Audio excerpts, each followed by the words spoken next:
Hoje eu quero falar com vocês sobre o Teorema de Tales.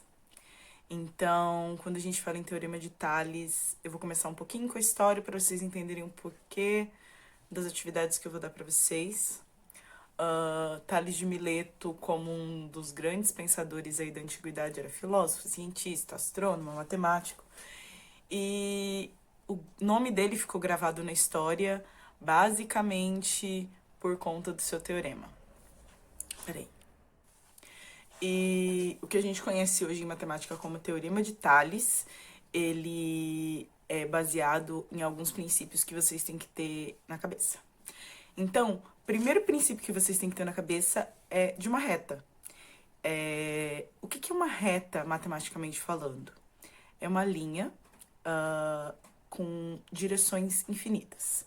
Então, essa linha, vocês têm que sempre pensar assim: eu nunca posso desenhar uma reta, o que eu consigo fazer é representar a direção dela.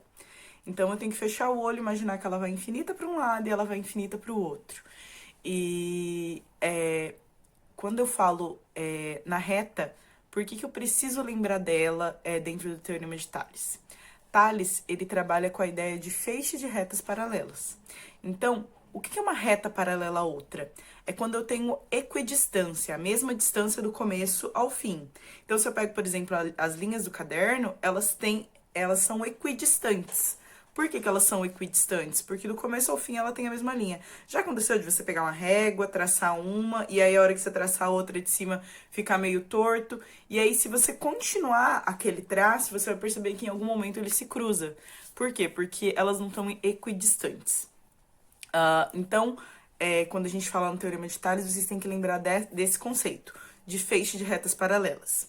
Quando ele é cortado por duas retas transversais. Vou colocar o desenho para vocês.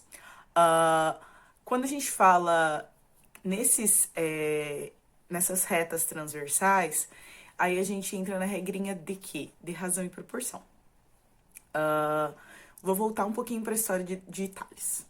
Em uma das viagens de Tales para o Egito, sim, Tales era rico, ele podia viajar naquela época e passear e tal. Em um dos rolês dele, ele foi desafiado pelo faraó a dar a medida da altura da pirâmide.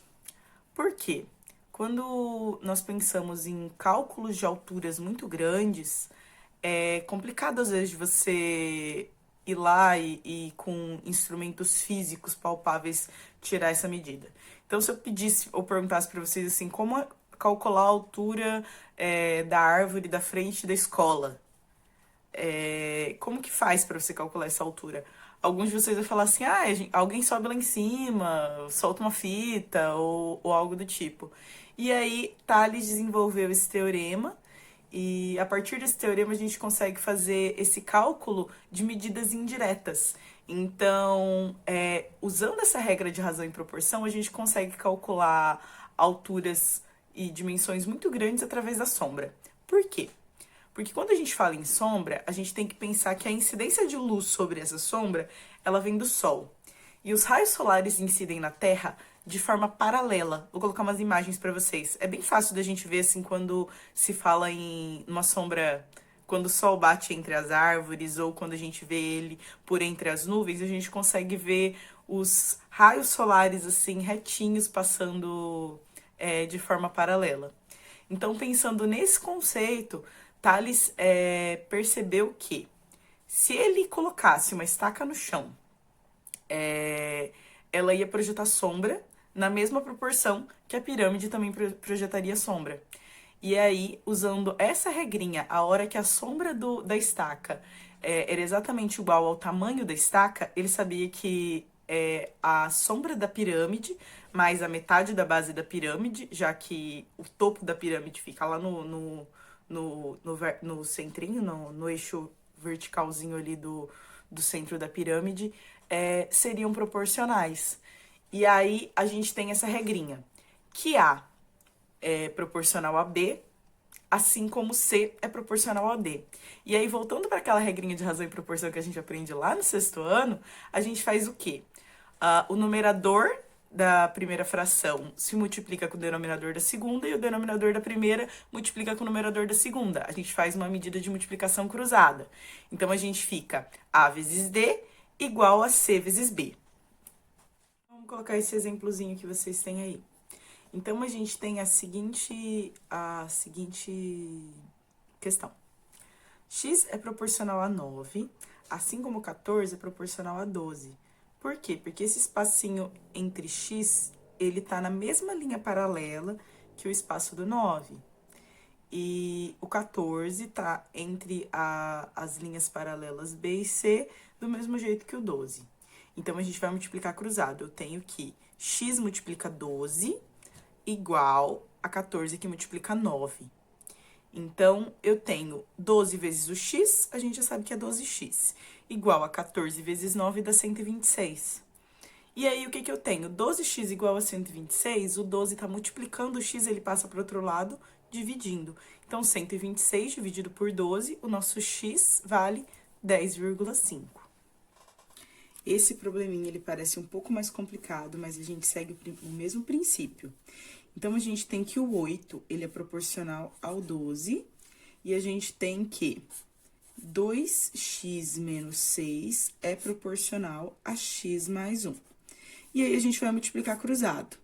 Então, aqui eu tenho que 8 multiplica x mais 1 igual ao 12, que multiplica o 2x menos 6.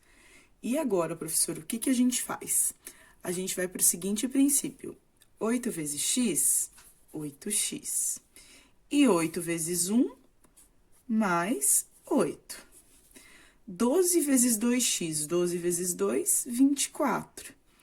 Vezes x, 24x. Menos 12 vezes 6, 72.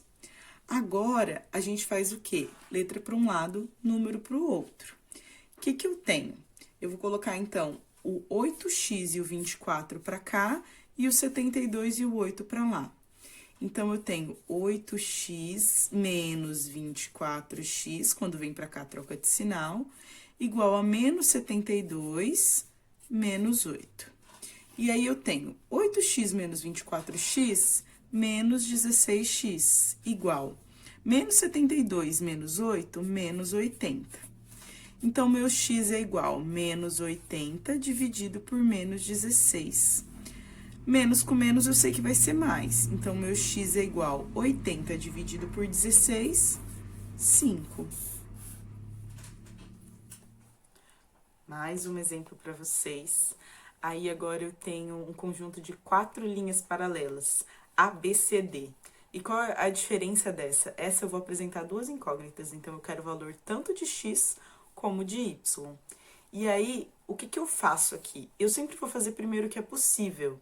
Então, eu vou ignorar ali as minhas paralelas entre a C e a D, porque se eu pegar ali, ó, 10 é proporcional a 7 e x é proporcional a 14, eu consigo descobrir qual é o valor de x se eu fingir ali por um tempinho em que aquela última linha paralela ali embaixo, ela não existe. E aí, eu vou para a regrinha básica. 10 é proporcional a 7, assim como x é proporcional a 14. Eu vou multiplicar cruzado. Então, eu tenho 7 vezes x igual a 10 vezes 14. Então, 7 vezes x, 7x, e 14 vezes 10, 140. Então, x vai ser igual a 140 dividido por 7, o 7 que tá com x desce dividindo, e aí eu vou ter que meu x vale 20. Agora, sabendo que o meu x vale 20, eu consigo calcular o valor de y. Por quê? Eu tenho que 20 é proporcional a 14. Eu já sei o valor de x. E o meu 8 é proporcional a y. Agora, eu vou multiplicar cruzado. Então, eu vou ter 20 que multiplica y igual a 8 que multiplica 14. 8 vezes 14 é 112. Então, 20y é igual a 112. Y vai ser igual a 112 dividido por 20. Y vai ser igual a 5,6.